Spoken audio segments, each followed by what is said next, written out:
Good morning, everyone. As we get settled, please take a moment to complete the poll just so we have a sense of who's on the call. I know many of you are already filling that out. We have just shy of 600 people registered for today, so we want to try to get a sense while you're all joining. My name is Justine Marcus. I'm the State and Local Policy Director at Enterprise Community Partners. We're one of the many organizations who are co-sponsoring the webinar today, alongside All Home, the San Francisco Foundation, the Nonprofit Housing Association of Northern California, Housing Leadership Council of San Mateo, Public Advocates, Urban Habitat, SPUR, California Housing Partnership, Burbank Housing, Great Communities Collaborative, San Francisco Housing Accelerator Fund, Transform, City of San Jose Housing Department, and East Bay Housing Organizations. We're really excited to come together for this webinar today, especially as it is Affordable Housing Month. So we're going to be hearing from several esteemed panelists today, and we hope to save a few minutes at the end for questions. You should see there's a Q&A option at the bottom of your screen. You can submit questions there. Given how many there are of you and that we only have an hour together, we're certainly not going to be able to respond to every question on the call today, but we'll use these questions to develop some follow-up communications once we're able to see what are common questions and themes that folks want to learn more about. Following the webinar today, you'll receive an email with a recording of the webinar, pertinent information for follow-up, etc. So please just keep an eye out for that later today. Looks like we've got most people filing in now. We'll give folks maybe one more minute and then I will hand it over to our moderator.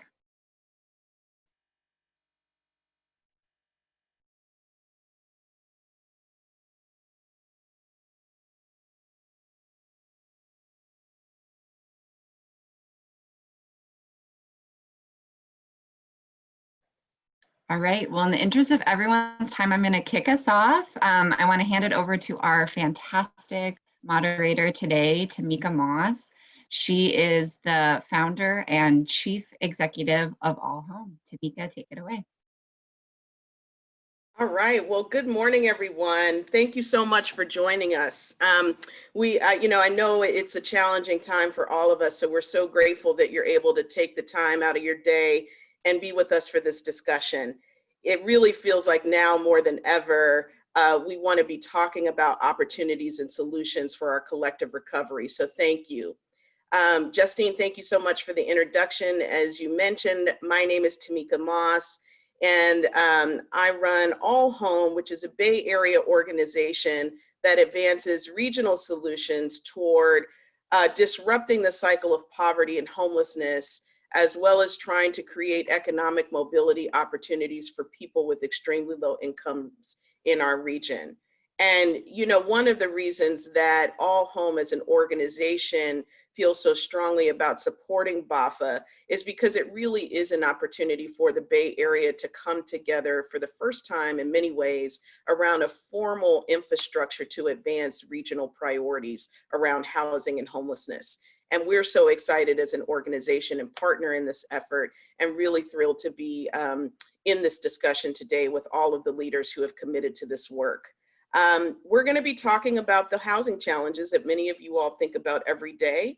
We want to lift up how we invest in solutions that can scale to meet the challenges and hardships that we are seeing in our communities. And specifically, we speak a lot in acronyms, but BAHFA is the Bay Area Housing Financing Authority. It was created in 2019 by Assembly Bill 1487 that provides the 9-county Bay Area with the robust regional infrastructure and capacity needed to advance our 3 Ps work: production, protection, and preservation. And even before the COVID epidemic, we have known that the Bay Area wasn't working for most of us. We've spent most of our careers really trying to address those inequities, and people are finding it really difficult to thrive in the Bay Area because of the cost of housing. And especially our Black and brown neighbors who have always been the hardest hit in moments like this, as well as persistently left out of opportunities around wealth and wealth generation and being able to thrive in their own communities. So this challenge has been exacerbated by COVID, and really feel like BAHFA creates an opportunity to put a laser focus on ensuring that these disproportionalities don't persist. So why are we failing? Each of our 101 cities and 9 counties is often tasked with dealing with the region's housing crisis. And at the same time, we also know that our local housing agencies and departments have been left anemic and haven't really had the support that they need really since redevelopment was dissolved. And so there aren't enough resources for staff or expertise to advance the housing goals that we need at scale. And our systems are just simply not meeting the need. So we thought it was important to come together to address this as a region. And today that's what we're going to be talking about in the context of the 3 Ps. I'm so excited that we're joined by Assemblymember David Chu from District 17, who was the courageous author of 1487, who's going to talk to us about how BAHFA came into being and the deliberate partnership that it took with the state and the region to make it possible. Next, we're going to hear from Maria Torres Springer, who is the Vice President of U.S. Programs at the Ford Foundation. Maria is going to be able to share her insights and experience as the chair of the New York City Housing Department Corporation, as well as commissioner of the New York City Department Housing and Preservation Department. Long titles, but critically important work that she's been doing in New York, and also how her role in philanthropy can support housing ecosystems and the work that we're trying to advance. Next, we'll hear from MTC Commissioner and Mayor of Oakland, Libby Schaaf, who will talk about the need to activate BAHFA at MTC and ABAG, and how a bolder regional agenda can really help local jurisdictions like Oakland in this moment in time. And finally, we're going to hear from Laura Simpson, the Director of Development Services for the City of Hayward, just our neighbor to the east, to share her perspectives on how BAHFA can help advance the 3 Ps and what it means locally for jurisdictions like Hayward. Now, I want to take a couple of minutes just to outline what BAHFA is for those of you on the call. Some have different levels of familiarity, so we're going to walk through some of the details. BAHFA equips the Association of Bay Area Governments, or ABAG, and the Metropolitan Transportation Commission with the tools that it needs to address affordable housing and displacement. There's obviously no more important time in the midst of this public health crisis and economic decline that we have to focus on something like this. Its purpose, as we mentioned, is to advance the 3 Ps, developing new affordable housing, preserving existing housing, and advancing tenant protections. BAHFA also has the same governing board and staff as the Metropolitan Transportation Commission, so it's not a new agency. All the major decisions related to the revenue and expenditure of the funds will be made in partnership with ABAG and MTC, acting in its role as BAHFA. This shared governing structure for BAHFA was really developed by the joint work of the AB 1487 MTC and ABAG ad hoc committee, which was actually established in the summer of 2019 and worked really closely with Assemblymember Chu to move this thing forward. It positions to consolidate and bolster existing housing functions within MTC and ABAG, which I think is really important as we think about impact. We really have to align and coordinate our existing housing efforts to make this happen. And at a high level, again, it can raise and allocate new revenues by placing various funding measures on the ballot in all of the 9 counties in the Bay Area. It also has the ability to fund and finance the 3 Ps through other mechanisms, including bonds, and allowing for and receiving federal funds, as well as state and philanthropic funds.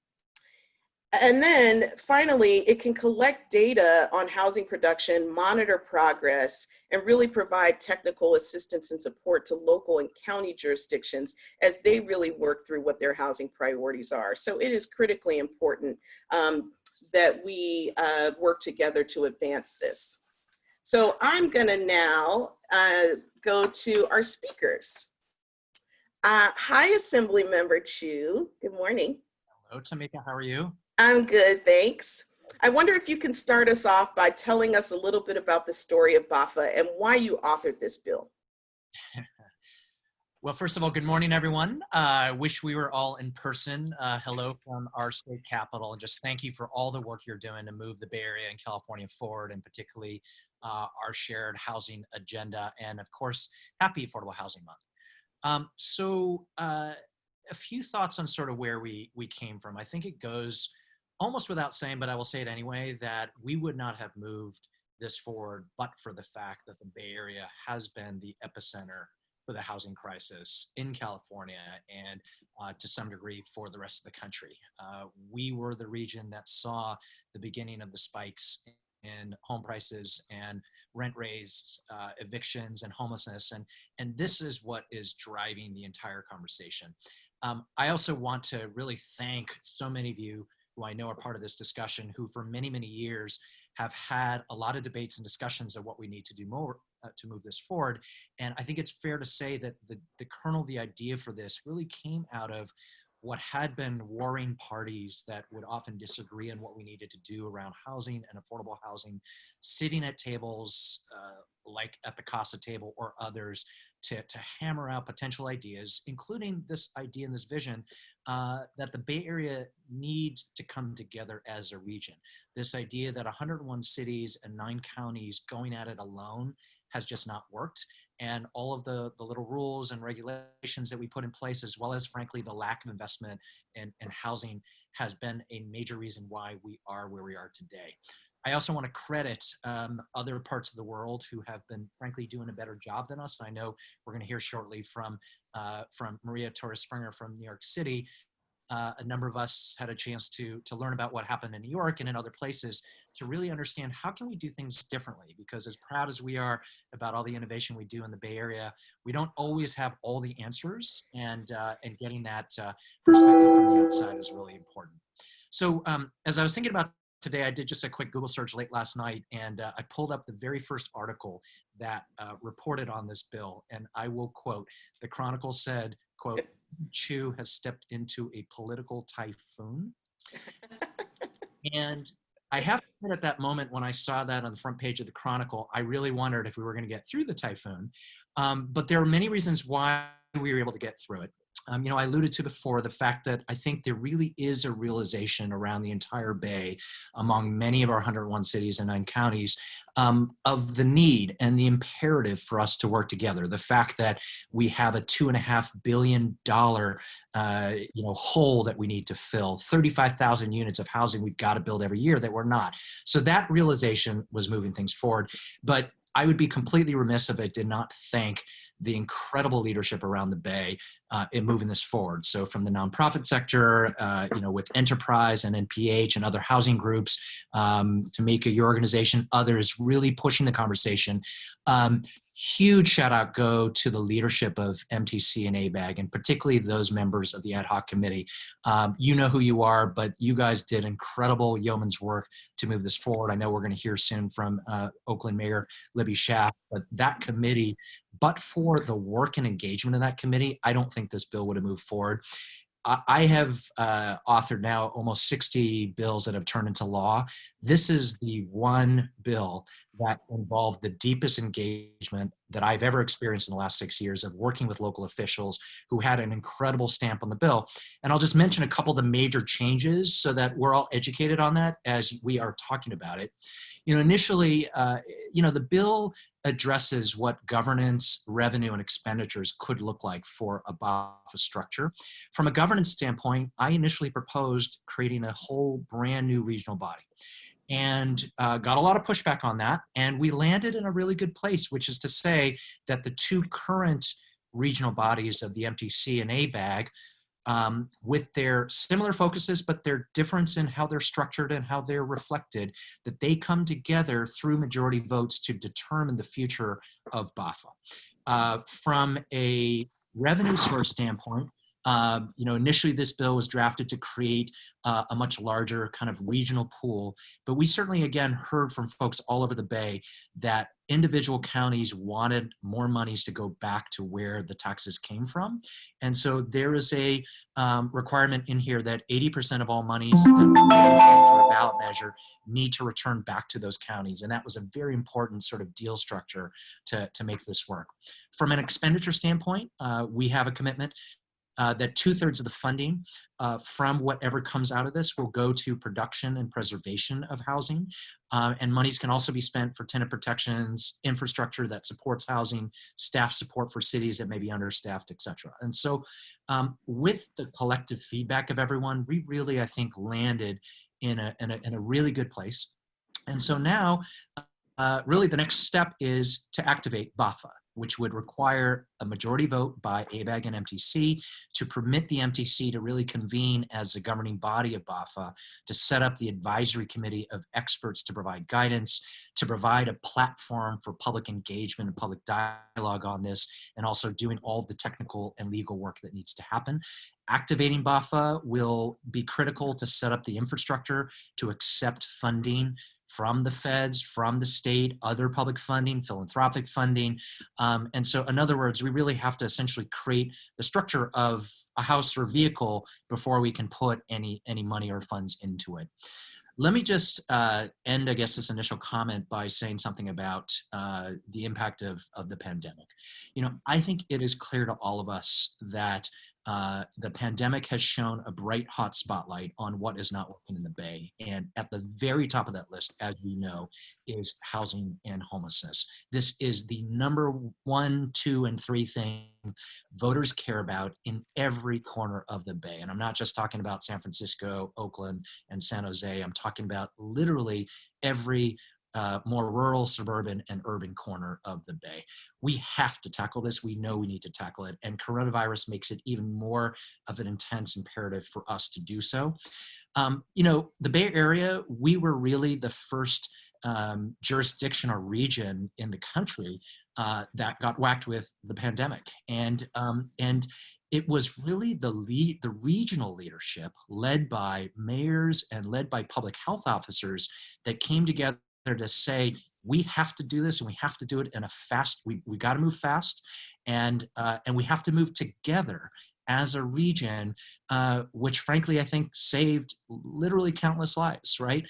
The courageous leadership of political executives and those county health officials who said, this is what we need to do.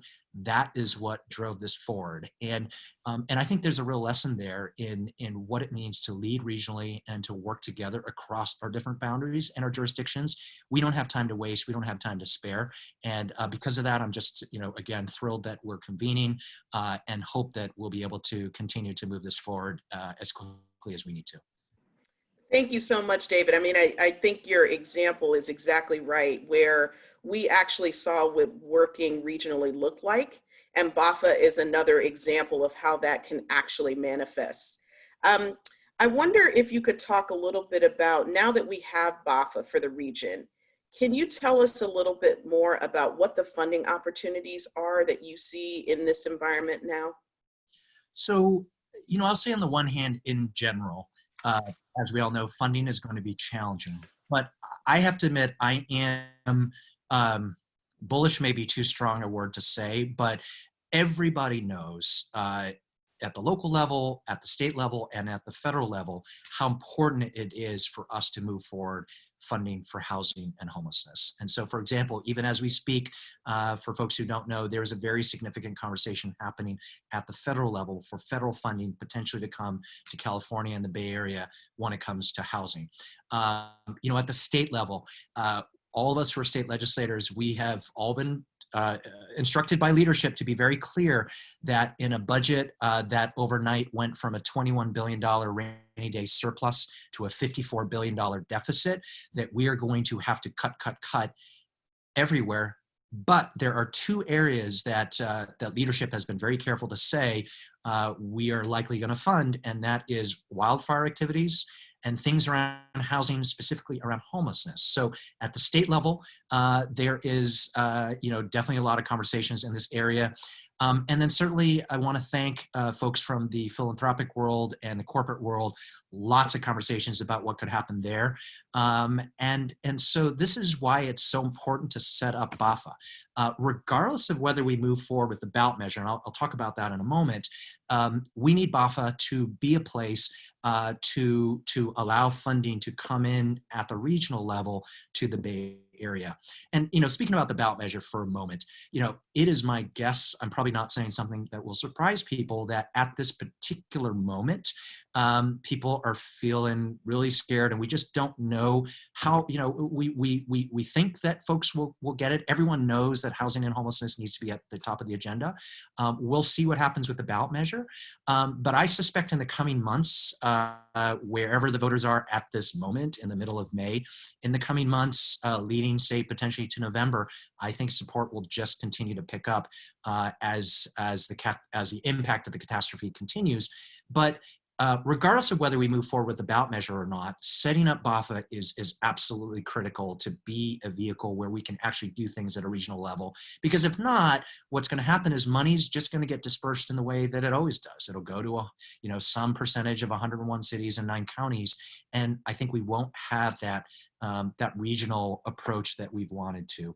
I think another reason why it's important to set up BAHFA is it's a strong signal that, again, as a region, we are going to work together. It's not just important to have a vehicle to put money. It's important for all of us to say, we can do this together. We will come together and move it forward.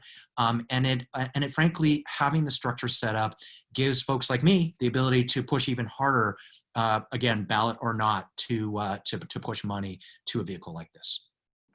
Excellent. Thank you so much, David, for your leadership on this, and your comments are so spot on. I really appreciate that. So now we're going to turn to Maria. Maria, it was so amazing to actually come to New York and see how folks execute a housing financing authority, which is super exciting. And I think it's important, as the assembly member talked about, that we draw inspiration and guidance from jurisdictions and places in the country that are doing this work as well. I wonder if you could talk a little bit about your work and experience on working at the Housing Development Corporation and the department, and what we might be able to glean from our BAHFA efforts. I'd be happy to. Good morning, everyone, or good afternoon from New York City. I did want to mention up front that while I live and work in New York, I'm a Bay Area native, went to high school in Alameda, and so I'm very thrilled to be able to participate and lend my perspective to this discussion. So let me start by just acknowledging so much of what the Assemblyman mentioned is certainly true, that even before we faced the pandemic, the country was in the midst of a very serious housing crisis. And too many people in New York City, in the Bay Area, and in areas of states that are red, blue, purple, and everything in between, already faced enormous housing insecurity. And that existing housing crisis, now combined with the COVID-19 crisis and its economic fallout, are really driving, of course, the nation's renters towards a cliff. And so it's against that backdrop that conversations like this and actions being contemplated that are about building and fortifying local and regional housing infrastructure are so important. And clearly there's been already a lot of blood, sweat, and tears into the efforts thus far, but continued progress on it, I know will pay dividends into the future. So just a few reflections from the New York City experience. And I share all of this, certainly not to say that we've figured it all out. We continue to face a housing crisis in New York City. But there have been investments in policy and programs and in the infrastructure, which I'll talk about, that I think have been incredibly important to ensuring that the ecosystem in New York City, building and preserving affordable housing, has been strong enough not just to produce and preserve units, but really fundamentally to meet the contemporary crisis that the city is facing. And that has changed over time. So just a very, very short in terms of history, the housing infrastructure in New York City, that set of policy programs, agencies, has been built and frankly just tracks the history of crises in New York, goes as far back as the early 20th century with the progressive era bringing reforms to housing quality and public health standards and the establishment of settlement houses, et cetera. But of course, in the more recent history, the last several decades, and in particular in the wake of the fiscal crisis of the 1970s and what that brought in terms of neighborhood disinvestment, a real recognition that the types of organizations and the tools that they would possess were so critical in order to not just revitalize neighborhoods, but at the time meet the specific contours of the housing crisis. And so, we talked a lot when there was a visit by a delegation from the Bay in New York City about one of the first major housing plans, and this was under Mayor Ed Koch in the 1980s. It was really in that time period that organizations like the Housing Development Corporation, the Housing Preservation and Development Agency, and I had the wild fortune in my previous life of being part of both those organizations, that they really sprung into action. So HDC, the Housing Development Corporation, was created by the state legislature in the early 70s as a way to bring supplementary and alternative means of financing to affordable housing outside of the city's capital budget. It has changed over time.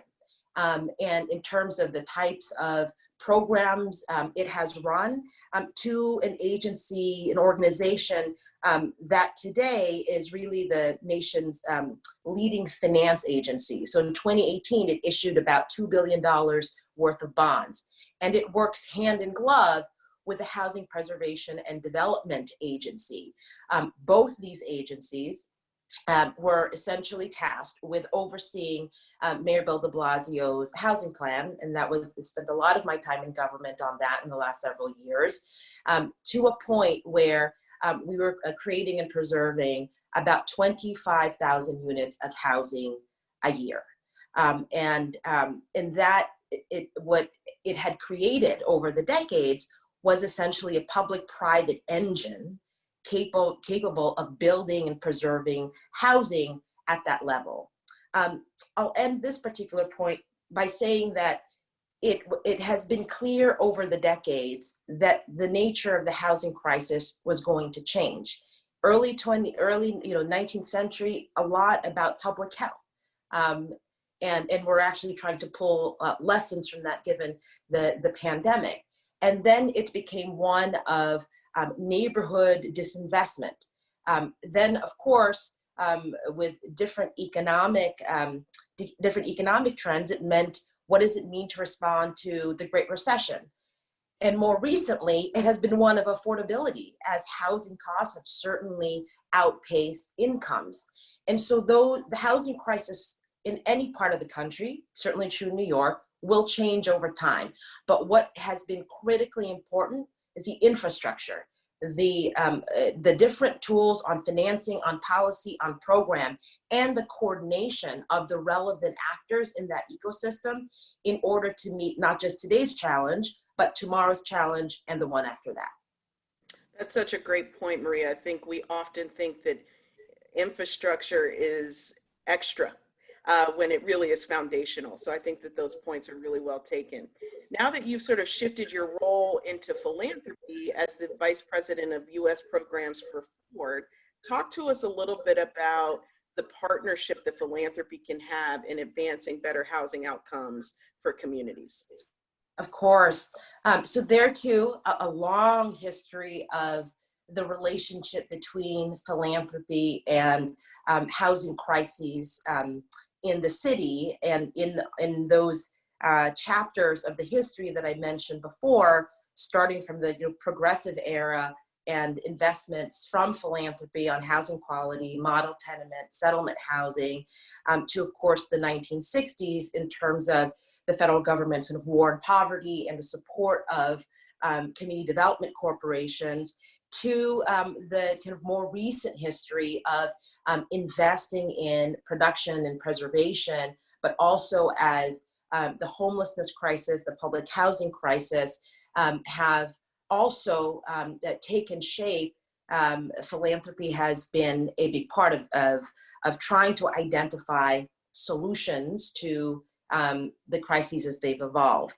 So an important role it has played, but it cannot and should not replace the role of government because of all of the reasons which I presume are obvious, but certainly one of scale. And that while it can play an important role, what is critically important are that there are other actors and actions within the system that not just signal, and it's really important to signal that localities and regions are ready, but that the action can actually be executed, that there are the tools, there are the financing mechanisms, there's a coordination that is needed to both execute programs and to have sustained political will over time to adapt to contemporary challenges. And I'll just briefly give an example, which I hope is illustrative. In the 1980s and 90s, the city was basically the biggest HPD was basically the city's biggest landlord because it took in a lot of in-rent property. As that had been disposed of and deployed for affordable housing over time, what mission-driven developers faced was essentially competition for real estate in the open market. And given the speed and the cost, it was difficult to be competitive. And so one of the major partnerships of the time, and this was in the early aughts, was the creation of the New York City Acquisition Fund. And that essentially created a mechanism where, starting with philanthropic dollars and public dollars as seed money and at the riskiest position, it was able to leverage multiples of lending capital from the city's biggest financial institutions. So there's a mechanism there that would provide the type of pre-development funding that allowed mission-driven developers to be able to acquire land and build affordable housing. I mention that because I think it's a good example. It says a few things. One, that the public sector is not alone, that there are institutions, private financial institutions, philanthropic institutions that can and should contribute, but there needs to be the infrastructure in order for that to happen. And then, I'll end on this point that in addition to the signaling that is important, there is certainly something in creating and supporting infrastructure that endures that I think is critically important. I used to say, and I feel like I could say this having been in government for a really long time, that only in government does the second law of thermodynamics, that an object set in motion stays in motion, it doesn't apply. Like, you have to keep pushing. You have to keep making sure that what you set out to do gets accomplished. And so building out of the infrastructure in order to address the housing crisis of today and tomorrow is important, to make sure that the balls that have been set in motion to address the Bay Area's or any locality's housing crisis, that stays in motion for the benefit of its residents. That's really great. I think it's super important to lift up the leverage that philanthropy and public sector can do to work together to advance mutual goals. So now we're going to turn it to the local perspective. And Mayor Schaaf, we're going to start with you. Now, obviously, as your former chief of staff, you and I have never discussed housing and homelessness together. So this is obviously our first time we're interacting. And I wondered if you, as you sit on the MTC as a commissioner, why is BAHFA so important to you, and why have you been such a supporter?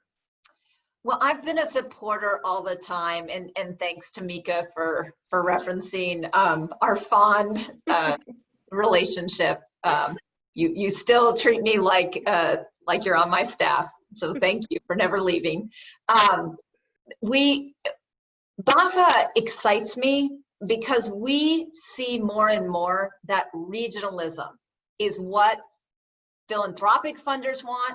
We're hearing it loud and clear from our governor. We all had our opinions about it, but when he announced his homelessness funding last year, he said it's got to go through regional bodies. And the Bay Area honestly didn't really have one. So we know that regionalism is the way. And that's what we do as particularly MTC and ABAG are coordinating our activities more as we work together on our Plan Bay Area to really think much more strategically about how transportation, jobs, and housing all fit together in, this inextricable link. And, I really feel like BAHFA is probably not going to be as much of a game changer for Oakland, San Francisco, and San Jose as it will be for every other city in the Bay Area. Because to have access to technical support, to have access to really compete for all that discretionary funding that's out there. And I have really enjoyed the process of crafting BAHFA in a way that is responsive to local needs. One size does not fit all. And that was really taken into account. And for those of you who are kind of curious about how the sausage gets made, I really want to commend Assembly Member David Chu. We had an ad hoc working group with, someone from Marin County and someone from Napa. And, it was really a diversity of voices that was very intentional about crafting an agency that truly would help every local community advance our shared goal of ending housing insecurity and making a sustainable Bay Area, but really accommodate local voice. So just know that that's in there. And I think that message has not gotten out well enough. And I think particularly in this age of coronavirus, BAHFA is needed more than ever. And again, I want to underline a point that Assemblymember Chu made. The ballot measure may or may not happen. We will look at the polling information and we will be guided by data. In fact, I feel like in this health pandemic, I keep on having to say that every day. We must be guided by data. There is no exception. But the point of establishing the authority is you've got to have a place that is ready to take advantage of opportunities that come your way that you may not have anticipated. And I'll give you an example. 2 years ago, as mayor, I created a nonprofit called the Oakland Fund for Public Innovation. And it's a very well-managed 501c3 that exists for the sole purpose of public-private partnerships to advance public good. I started it without a particular purpose in mind, just believing that when we signal to the world that we want to engage in public-private partnerships, and that we have thought about it and we have a trusted mechanism that is ready and waiting to receive funds and to utilize them in a very smart and strategic way, that just having that there ends up attracting resources. And that is exactly what it has done. And when COVID-19 kind of broke on our shores, Oakland was able to be one of the very first cities to not just stand up a relief fund because we were able to do it in this Oakland fund, but to actually get that money out on the ground, making an impact in communities. And it's because we had the mechanism standing there ready. So what I say to you is the mechanism itself is ready. We need to activate it. It is going to attract opportunity. It's going to make us more competitive for discretionary funding. And that is why, forget the politics of the bond measure or the campaign, the structure itself. And we already have staff members that have been hired by ABAG MTC that have had to be working on regional housing planning already. So there really is not an added cost. It literally is an administrative action that we have to take. And I believe that when we take it, we will be ready and we will be sending a clear signal to philanthropists like Maria. And thank you, Maria. I mean, the Ford Foundation is amazing. We are sending a signal that the Bay Area has a housing crisis. We all acknowledge it. We all believe that housing insecurity at the levels that we have in the Bay Area must be fixed. We are ready and able to accept partnership and accept funding, and then to get it out in a way that's impactful, but also is responsive specifically to each community's needs. Well, that's fantastic, Mayor. I mean, I think you raised such a great point about being ready. And I think what's on the minds of many of the folks on this webinar, and I think Assemblymember Chu raised it earlier, is we are in an economic time that is unprecedented because of this health crisis. And what would you say to all of those who are thinking about the competing priorities that they are experiencing in their communities around resources and what needs to move forward? Why is now the right time for BAHFA, and has it affected your position? It has affected my position. It makes me feel even more passionate. We knew we had a housing crisis before COVID hit. In fact, Tipping Point just released an excellent study that shows that 1/2 of Bay Area residents cannot pay their basic bills at least once a year. Half. And we know that the kind of cost of living crisis is driven by the cost of housing. And so that was the condition before, like, everyone lost their job. In Oakland, our unemployment claims have gone from around 300 a week to more than 12,000. I mean, this is unprecedented. And we've all, many of us have enacted these eviction moratoriums, but that does not mean that the rent is not due. And when those eviction moratoriums expire, when the mortgage payment holidays expire, we could have a disaster on our hands. And when I think about how COVID has changed and made even more urgent the relevance of BAHFA, I think about two things. One, many of us have been using hotels to provide emergency shelter for the homeless population. And we all, we worked very hard to negotiate a first right of refusal to buy those hotels, because these are converting hotels to low-income housing for our seniors, for our most vulnerable, is a really kind of obvious opportunity that we have because of COVID. But where would we get the funding to actually make that capital purchase? And again, I talk to Republicans. I mean, everybody is looking for ways to buy those hotels. Homelessness is just an issue that everyone agrees has got to be addressed in California. And then the other opportunity that I think is really much more relevant because of COVID, and it relates to a question that I know we got ahead of time from Shajuti Hossein from Public Advocates, which asks, kind of during the Great Recession, we saw this horrible foreclosure crisis where our residents lost their homes in just heartbreaking fashion. Well, BAHFA would allow us to accept funding and actually help organizations like, I know Hello Housing in Oakland really was effective in trying to purchase these distressed mortgages to allow residents to actually stay in their homes and essentially refinance their mortgages in a way that they could manage.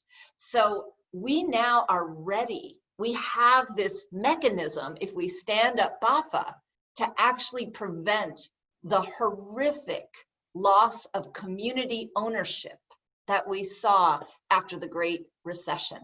So again, COVID-19 makes BAHFA more urgent and more relevant than ever. Well, I believe you, Mayor. I feel that passion through the screen. So thank you for those comments. Let's dig a little further, Laura. I want to turn to you. And, as a staff person in the city of Hayward, many of us who have worked in government for a long time know how implementation is difficult when these really amazing goals are set for us. Tell us about sort of the most pressing housing issues for Hayward residents right now, especially in the context of COVID, as the mayor was describing. Well, hello, thank you, Tamika. Definitely the city of Hayward and its residents and businesses are suffering right now from a loss of income due to the closures of small businesses, restaurants, manufacturing plants. We have largely working class families in our city, many who are lower income, and they're hard hit by this. And we're seeing, many people being laid off already from businesses locally. And we also have an immigrant population that does not have access to unemployment benefits. So we have many different needs. We have a homeless population as well. And we had just established a navigation center recently, which is operational as well. Fortunately, what we have in Hayward is a very innovative, creative staff who have moved quickly to respond to the COVID crisis. We have a great housing manager, Christina Morales. And as of this week, we're offering rental assistance through our additional federal block grant funds directly, one-time assistance directly to tenants who may need to, as Mayor Schaaf said, continue to pay their rent or have that available to pay rent in the future. We also set up assistance for small businesses, a one-time grant for small businesses throughout the city. And we were one of the first cities in the country to set up a free testing site for COVID-19 and for our residents as well as those beyond our city. And we are still using it. It's still operational for businesses that want their workforce to be tested. As well. So we've responded in some good ways. Some of the issues for us as a city are how did we work remotely? We had to close our permit center. We had to close our development center where we've taken plans. And what we've done is really pivoted to working from home. Planners work from home, housing staff, and we've been very successful so far in that. We're continuing to make improvements. But we've had our essential workers, our building inspectors, and our code enforcement inspectors stay with proper equipment in the field, and they're continuing to work. So we've tried to address some of those issues. It will still be an ongoing issue as the shelter in place lifts throughout the Bay Area. How will we return safely to work? Many people may still work from home. So how do we continue to serve our development pipeline? How do we continue to review new plans for new affordable housing as well as market rate housing? We had quite a pipeline and a lot of construction in housing going on in Hayward right before the shelter in place. So that kind of slowed down. So it slowed us down a bit. So we may see, as a result, some slowing of housing in lieu fees and our local funding sources for housing. We are also going to definitely see budget impacts to our city budget, which we're looking at now throughout the city. Our finance director, our city manager, we're all looking at ways to deal with the gap in whether we have to reduce services or reduce staffing. That's a question that we're going through right now. So those are some of the key issues that the city of Hayward is facing right now. Well, it sounds like you are taking a lot of leadership in trying to make sure that Hayward residents are supported.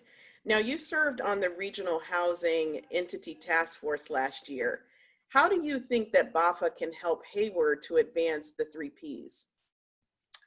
Yes, and I was honored to serve on the task force. It was interesting times and very fun. And I think definitely in terms of production, BAHFA will be very helpful in bringing in, allowing cities to access federal and state funding and philanthropic funding at a regional level, because we're going to see that, you know, if our housing in lieu fees are reduced or lessening, we're going to need other resources to finance the gap in affordable housing.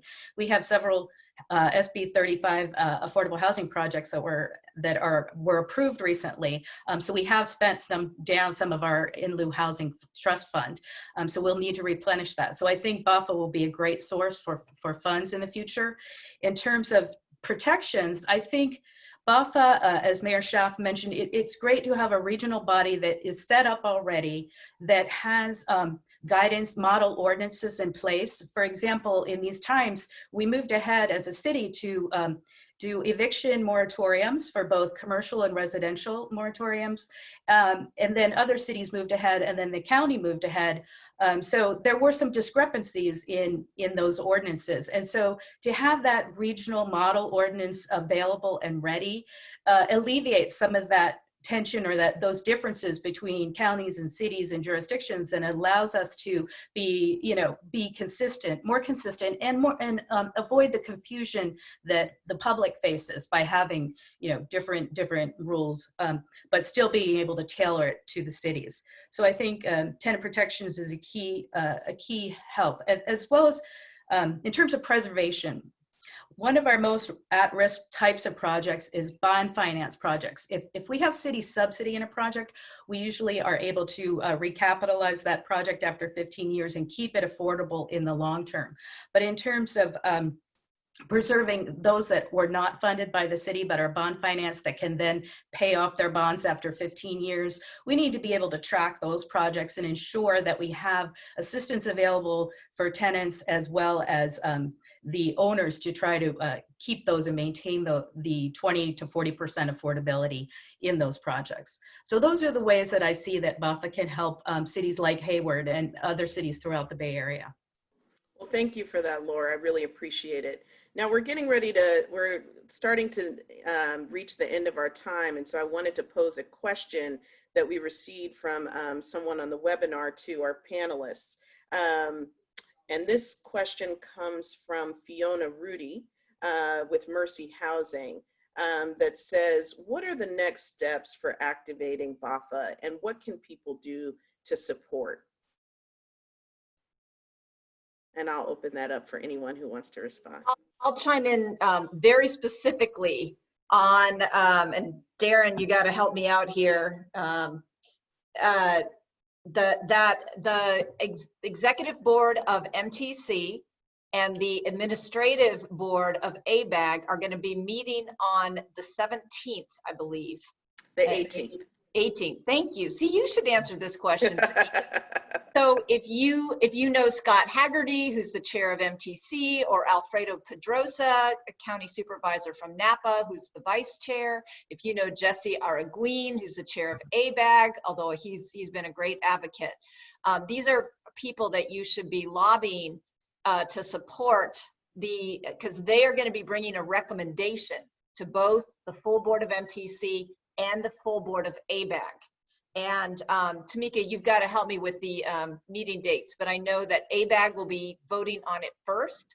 And so know who your ABAG reps are, know who your MTC reps are, because that vote is actually what determines, one, whether or not we go ahead with the ballot measure, but much more importantly, whether we stand up the authority. And so that is the lobbying that you should be doing right now. And Tamika, can you get me those meeting dates? Because people can now virtually participate in MTC and ABAG meetings from the comfort of your own living room. So let's maybe put that on the chat. Yes, Justine, perhaps you can put that on the chat. Assemblymember Chu, I wondered if you could talk a little bit about what you and your colleagues are going to be doing to move this forward. Well, I want to just echo, first of all, what the good mayor just said about MTC and ABAG. I think for those of us who are in government and in politics, we know about these bodies, but for the broader public, these are bodies and acronyms that people just don't know about. And part of what this bill did was we empowered these bodies that are represented by local electeds from all over the region to help make decisions for us. And we're really kind of strengthening their authority and their ability to help govern here. So I do hope that if this is something that you believe is important, that we're all reaching out and having conversations with these leaders. Again, I want to say, a lot of these individuals have already been very deeply engaged, and I'm very grateful for that. But there are quite a few AVAG and MTC members, and it's important for us to reach out to them. As far as what we are doing in the state capitol, if it were up to me, I would apportion as much of the limited state budget we have on housing and homeless dollars. And we are going to be having a very intense conversation in the next few weeks on what percentage of our now shrunken budget we're going to be able to put toward housing and homelessness, and exactly how will those dollars be dispersed. So for example, I have proposed for the first time to establish a permanent source of funding for homelessness, but that is not an easy conversation, and it's a new conversation. I'm also working with others to push to keep the level of funding for our ongoing affordable housing tax credit, LIHTC, continuing to create, establish tax credit authority around preservation funding, et cetera, et cetera. But to do this, it requires public support. And so the extent to which all of you here in the Bay can really help lean on all of our colleagues. We have a million things we're being asked to help fund. For me, homelessness, housing at the very, very top of the agenda. And if others believe the same way, we'll have a shot at getting more pots of money into what we want. I'll also say many of us are also lobbying our good counterparts in Congress to stand strong on prioritizing homeless and housing dollars to come to the region. And that's critical as well. Thank you so much. And again, those are critically important priorities. So most immediately this Monday, May 18th, as the mayor and assembly member referenced, there is a joint meeting for MTC executive and ABAG administrative committees, and activating BAHFA is on the agenda. And it would be great for folks on this call, if you've support what you've heard, to be able to attend the meeting virtually and provide public comment. As we wrap up today, the meeting on Monday, I think, is the first step. But what I'm gleaning from this broader conversation is that this is really a call to action. BAHFA offers us an opportunity to marshal the public and private funds that our region needs, and to create the kind of systems change. This is not window dressing. This is structural and systems change necessary to meet the challenges of our time. And I am inspired by what I've heard from all of our speakers today, and it's going to be critically important for us to have the support of those on this call to advance that regional housing leadership, especially in this moment. I worry every single night as I do the work that I do at All Home, whether or not extremely low income people and homeless folks are going to be left behind in this recovery. And BAHFA actually gives us a chance to say no, that we are going to prioritize our most vulnerable residents in our state and in our region.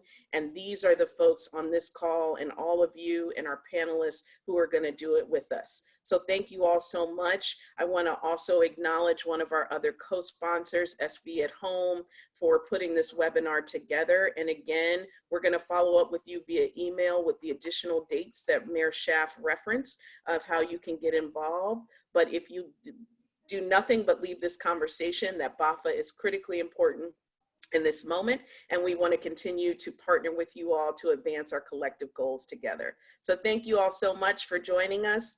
Panelists, it was my pleasure to moderate with you all today, and onward.